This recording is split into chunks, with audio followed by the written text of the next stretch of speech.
her six. Hey guys, this is Sophia, and today I'm here with another workout video by Pamela Reif. Again, so sorry if I am pronouncing her last name wrong. I honestly am the worst at pronunciations. Today I'm going to be sharing the results of her ab workout. I'm looking past the camera because that's where my computer is. Her 10-minute six-pack workout, as well as her 10-minute toned arms with water bottles. For the arm workout, I actually have 3-pound like handheld weights, so I think I'm just going to use those instead of water bottles and just kind of see how that goes. It is 2 separate workouts, but I'm lumping them together to make your life easier, and also because they kind of work the same part of the body, aka the upper body, and I figured like by lumping them together I'll be able to share more overall changes with you guys, as opposed to like a specific area, aka my arms or aka my abs. But yeah, I will see you at the week 1 check-in with my arms still intact and hopefully some abs developed. Honestly, I am like dreading this, but I'm also excited to challenge myself and to see how far my body can go. So let's see how this goes. Let's see how quickly I give up. Hopefully I don't, but who knows. Let's talk about the arm thing first, or the arm workout. I'm going to talk specifically about the workout later, but wow, that arm workout is hard. I'm personally using weights, so that might be the reason why it's hard. I think she's using empty water bottles. Don't quote me on that. I think the idea is that, you know, as you become stronger, you can add water into it, so therefore building up the weight you're using. That being said though, I've for sure noticed, you know, my arm muscles building throughout this entire first week, and it's only been the first week. And I think part of that is because I am using weights. I was sore for like the first 2 days of doing this workout initially, which is to be expected because it's been a solid like 5-6 months since I've used weights to work my arms, so that makes sense. Honestly, the workout itself is really not too bad once you get used to it. There is still like transition problems where when you're transitioning from standing up to the mat, or when you're transitioning from the mat to like kneeling. I really wish I just put in just like 5 seconds, because I feel like I'm taking up time from the workout itself to transition my body. This is insane. Like, I mean, I had shoulder muscles before, but I think this is from her. Like, I can't. This is ridiculous. Now let's talk about the six-pack workout. Here are my abs. I will say though, not to make excuses for myself, but last week I wasn't eating as healthy as I could, which I'm fine with, but I do want to make a disclaimer. Despite having said that, I am feeling so much more muscle back here than I've ever felt after doing a workout for a month.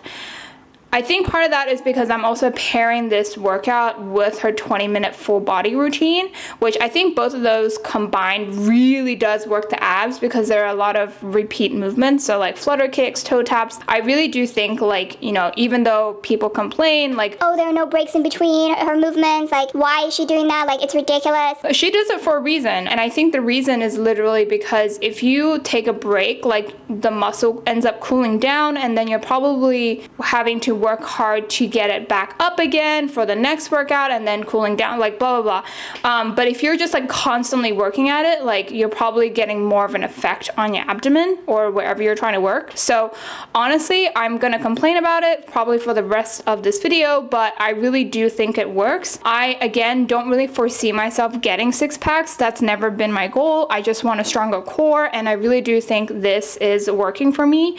First thing I want to talk about is the arms. Physically, it really does not look like too much of a difference. What I do notice is my shoulders are becoming more defined.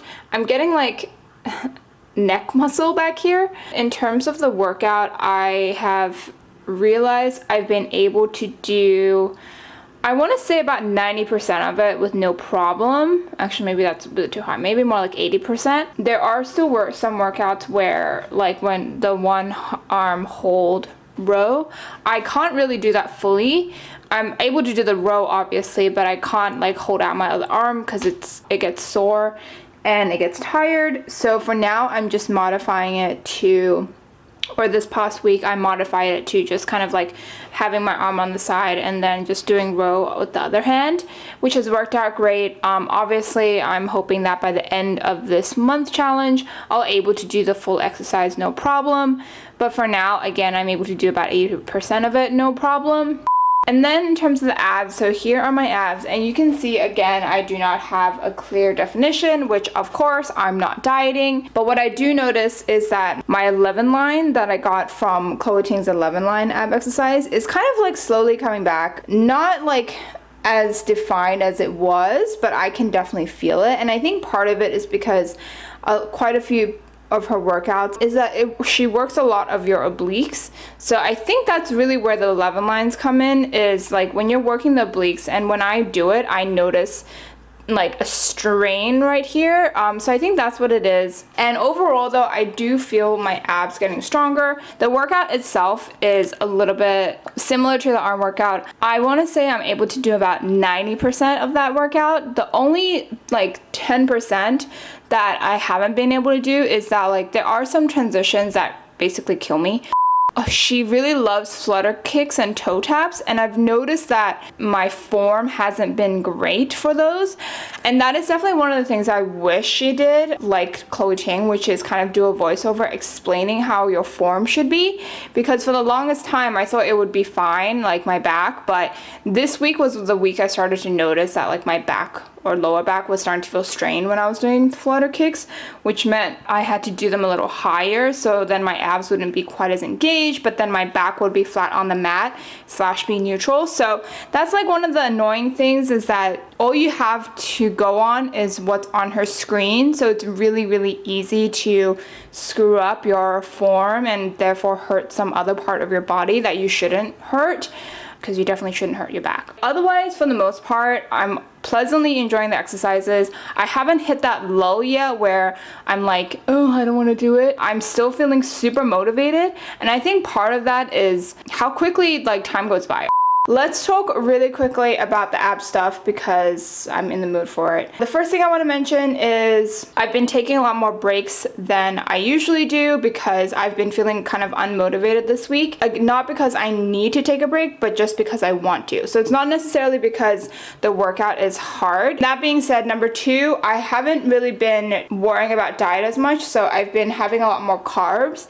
I made bread, and obviously I'm going to be eating the bread. I'm having a lot more desserts, which again I'm fine with, but that does explain, you know, why I might not look as shredded as I did in week 2. I will say the workout itself is still proving difficult. It's actually becoming more difficult this week because I think my body is like, you know, tired and it wants a break. A good example is in week 2, I was able to do like almost, like I'd say 90% of the side plank reps, no problem, with maybe like a 5-second break in between, like with transitions and stuff. But this week, I don't know why, I was probably only able to do like 70, if that, percent of all the side plank stuff. I mean, my obliques are still definitely developing and very, very strong, but you know, it's one of those things where, I don't know, I was feeling unmotivated. Now let's talk arms, because I am like honestly the most proud of this workout. First of all, my shoulders and my arms look freaking amazing. I mean, it's still like fatty over there, but I'm loving the way my arms and shoulders look right now, so no complaints there. In terms of the workout, that is actually one of the workouts that I'm able to get through basically no problem. I'm still having to take breaks, especially at the end between the tricep dips and the flappy bird, and then flappy bird and the hold. Wow, that 3 is like a killer. The rest of the exercise is no big deal. I think I'm able to do a solid 95% now. There are still some that are hard, so the ones where you're like bending down, doing a row, and like having one arm up, like I cannot keep the arm up the entire time. I have to like put it down eventually. I can maybe get it up for about like 10, max 15 seconds, but then it's coming down. So there is still some level of difficulty, but even though I've been unmotivated to do like my ab workouts this week, I've always been excited to do the arm workout, which I think is great. I love using the weights, and I feel like, you know, for a while I'm probably going to be doing this workout past this video. Week 4 is usually when I don't do too much of a check-in, but I do have to, you know, insert clips and stuff of my body right now.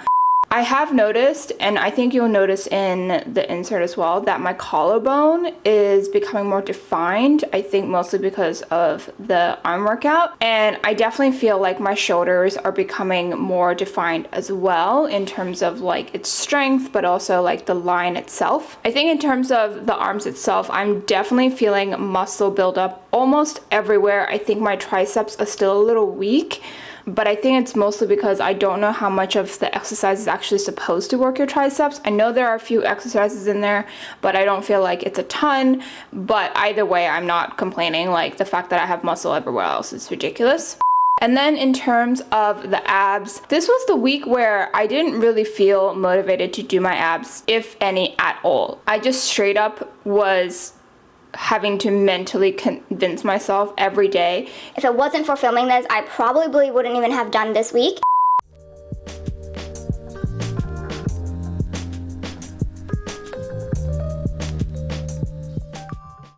Okay, so here we are in the outro for Pamela Reif's abs, toned abs, water bottle abs, water bottle arms. Oh my god, what am I saying? Let's start with obviously the workout itself, as I always do, but let's focus on the water bottle arms workout first. Or toned arms. I don't even know what she calls it. It's like some long title that I'm never gonna remember. It is not hard, and I say that with hesitation, only because the moves itself, again, is not hard. The reason why it's hard is actually because of the weight itself. This is my first technical, like, weight-based workout in basically since all of quarantine. So it makes sense that, you know, my arms needed time to adjust. And for the first few weeks, like, I was probably doing about like 60 to 70% of the workout without just like completely collapsing on my arms. But towards the end, I was, I think, able to do about 90%. Depending on how much weight you're using for your arms and depending on how strong your arms are, it's definitely a workout. Like, towards the end, because I was able to do more of the work, like moves without stopping, I was definitely picking up sweat and I loved it. Now let's move on to six-pack abs. As I mentioned in my week 4 check-in, I basically got super unmotivated towards the end of this workout. And I think part of it, again, is because of the whole back thing. So the part of the six-pack abs workout that hurts my back is the flutter kicks and the toe taps. This combination happens in the 20-minute full body workout as well, but that, when I do it in that workout set, my back is not strained at all. So I don't know if it's the fact that, like, if it's the workout before the flutter kicks that is actually stopping my back from arching funny, or if it's just the fact that I'm doing it for the first time that day and it just naturally, like, did not hurt, and then I got to the second set with flutter kicks and toe taps and it started hurting. I don't know. But that being said, I think the fact that I knew it was going to be painful definitely deterred my enjoyment for the workout itself. So I want to say, like, you know, for the six-pack abs specifically, like, form is super, super important. I'm really glad to be done with the six-pack abs because I don't think I could do another week of it. I just feel like I would be in so much pain. But otherwise, like, you know, very similar to all the other workouts, the moves itself were super simple. There was nothing super complicated about it. Because the first half of the workout, you're kind of just laying down on the mat, you think like, oh, it's not going to be that hard. But it actually is the hardest part of the entire set because you're constantly engaging the same parts of your core when you're just lying down. And then towards the end, when you're doing like oblique stuff and you're on your arms, that gets a lot easier, which I really appreciate. And honestly, that was always the part of the workout I liked and enjoyed the most, even in the last 2 weeks when I hated doing the actual workout itself. So that's all I have to say about the workout. Now, whether or not I recommend either of these, the arm workout, I definitely do. I have nothing but positive things to say about it, especially if you're trying to grow arm muscle. Now, I cannot be sure if the workout will work if you don't use water bottles or some sort of thing to hold your arm. Now, for the six-pack abs, I hesitate to recommend it.